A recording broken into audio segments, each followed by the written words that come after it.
Hello and welcome back to Traversing the Stars. This update will be covering the transits for March 23rd through the 30th of 2024. And there's some pretty big ones this week, so let's get straight into it. We have a major moment taking place on Sunday the 24th. Venus in Pisces is sextiling Jupiter in Taurus at 15 degrees. The first thing I am noticing about this transit is that Jupiter and Venus are in each other's respective signs. Taurus is ruled by Venus and Pisces is co-ruled by Jupiter. This allows the planets a very telekinetic interaction, almost like they're old friends who finish each other's sentences and can go a long time without seeing each other, but as soon as they do, they're still thick as thieves. On top of that, Venus and Jupiter are already two benefic planets looking to bring us gifts and comfort to the world. And sextiles are one of my favorite aspects because they tend to open doors and facilitate ease in our lives. Venus is all about what makes you feel worthy and taken care of. What do you value? What are you willing to spend good money on? How do you choose to love yourself? Meanwhile, Jupiter is the planet of wisdom and growth. As the largest planet in our solar system, it expands everything it touches and does not discriminate. We can expand to our highest potential, or we can see our bad habits multiply with the quickness. It all depends on how the individual decides to use the energy. So use this transit wisely. Allow your prosperity to be a driving force on this Sunday. Love and abundance isn't just available to all. Love and abundance already belong to us. It lives in us. On the other hand, while money is meant to bring joy and not to be hoarded, a part of being joyful is not waking up the next morning stressed after binge shopping on Amazon for things you certainly didn't need. So just be wary, okay? Be careful. Have fun, but play it smart. The second thing I am very aware of is that although both of these planets are having a beautiful interaction with each other, they are also both in conjunct the South Node at 15 degrees of Libra and semi-sextiling the North Node in Aries at the same degree point. On a usual Venus-Jupiter sextile, I would say throw a party, go out with your friends, be generous with others, all that good stuff. And those are still worthy activities to partake in, but just remember that the nodes are still at play and causing a bit of tension. The North Node in Aries is forcing us to think about our own personal destiny and what risks we need to take to get there. The South Node in Libra is forcing us to look at our tendencies to rely on others to make decisions in our lives. We are being asked to let go of our need to mirror the personal choices of others and to give our own will away for the benefit of fairness or compromise. We are being asked to push past societal norms and niceties to be authentically ourselves. What does that mean for Venus and Jupiter? Well, instead of focusing on pleasing others, we want to focus on how to deeply please ourselves. This sextile is a window into deeper self-actualization through expanding our ability to pour into our own cup. This is bubble bath energy. It's having a dance party all by yourself. It's cooking your own luxurious meal. Inviting others over to your home for dinner works too. Heart-led gestures, heartfelt, joyous activity. The more you love yourself, the more you give way to unlocking the gifts you are meant to share with the world. Like I said before, this sextile is a door being opened. By being generous with the self, we are opening up to a deeper understanding that caring for others isn't simply about compromise. It is about putting our best foot forward. It is about putting our own oxygen mask on so that we can alter the way we engage with others. The South Node in Libra wants us to drop the superficial part of us that does not give because we care, but because we are conditioned. It wants us to let go of the part of us that compromises not from a place of love and understanding, but from a place of not thinking that we deserve what we want. that part of us that fears being alone. So we give to others so they will continue to be our companions.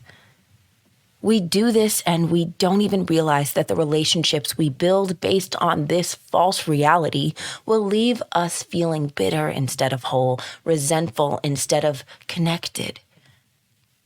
But when we dare to put ourselves first, we allow our whole selves to actualize. We allow our higher self to become inspired. We cultivate our creative prowess and give back to the world from a heart that is full and a cup that will never be barren. On Sunday, ask yourself, what do I need to do for myself that I have been putting off? Where in my life do I say yes when I really mean no? How does feeling completely satisfied change the quality of my work? What is something I can do to take better care of myself each day? And it can be as simple as putting on a scented lotion, starting off your day dancing to your favorite song, or turning off your phone during your lunch break. You decide. And finally, who is my biggest supporter? And have I thanked them recently? Seriously, take your time enjoying the gooiness of Sunday because the very next day is going to be a doozy. Monday, March 25th is the South Node eclipse in Libra. Now, this eclipse is happening at 3 a.m. Eastern Standard Time, so depending on where you are in the world, you may be experiencing this transit on Sunday evening. We talked a bit about the South Node in Libra's agenda already, so now let's talk about how this full moon will be treating us. Eclipse season is nothing to play around with, and the energy an eclipse brings will reverberate through our lives for about 6 months. The first set of Aries Libra eclipses began October 14th of last year, and the world has been on shaky ground ever since. This Aries Libra energy is about the push and pull of the self versus collective, harmony versus war, playing it safe or being unapologetic. It is showing up full force individually and globally. Individually, there's something in your life that you have been putting off, neglecting, or hiding from. There's something in your life that you have been chomping at the bit to start, an idea that you wish to share. There is a new piece of your personality waiting to be let out of confinement. You may have started getting the ball rolling for your big rollout, but have found yourself caught in a snag. Said snag has to do with other people. It could be a business partner, a significant other, your family, your friends, a mentor, your politicians, the world at large, and what people will think of who you are and what you are doing. The sun and the way we are taking action is in the sign of Aries, pushing us to go for what we want and to follow our heart. The moon and the way we feel are in the sign of Libra, making us question our actions and get stuck in our head about whether this is the right thing to do. This eclipse will force us to face the emotional ties that keep us from leaping into the void and taking inspired action. We may be faced with a choice to compromise our vision in favor of outside support. We may be forced to realize how we have compromised in similar ways in the past. Our relationships, business, love, and platonic are going to test us. The way we relate and have related to others in the past is coming into question. This Monday, tempers flare and forks in the road appear. Contemplate these questions. Whose opinion matters the most to me? If that person expressed disapproval of my plans, goals, choices, how would I react? In which area of my life do I downplay my own ideas in favor of keeping the peace? Where do I depend on others for support? When do I take action to please others against my own best interest?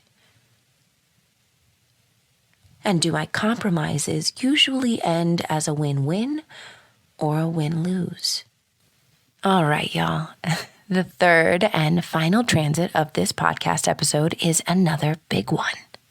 Thank goodness that while it may be a bit turbulent, it is still far more supportive than the eclipse will feel. On Thursday, March 28th, Venus will continue its journey through Pisces and enter into a sextile with Uranus in Taurus at 20 degrees. And this energy feels very profound to me. As I said before, sextiles open doors to newness, and Uranus is the planet of divine disruption and chaos for the greater good. Uranus has been traveling through the sign of Taurus since 2018 and has been shaking up the foundations that we previously relied on to be stable. Our homes, food sources, bank accounts, assets, sources of income, anything that requires consistency has gone without. Collectively, this has been daunting, and we still have 2 more years until Uranus moves into Gemini. Individually, well, it's still been pretty daunting, but it's forced us to get creative about how we make our money and what home truly means to us. We've had to reconsider what we place value in and how we can value the self over materials. Uranus brings change swiftly and shockingly, and though it may feel scary, it is always working in our best interest. Promise. Mixing divine chaos with Venus and Pisces, which wants nothing more than for us to go with the flow and bring free love and harmony to the world, equals what we like to call a beautiful disaster. More beautiful, less disaster. This energy brings unexpected beauty into our lives. On this day, follow detours down the rabbit hole and keep your eyes peeled for unconventional inspiration.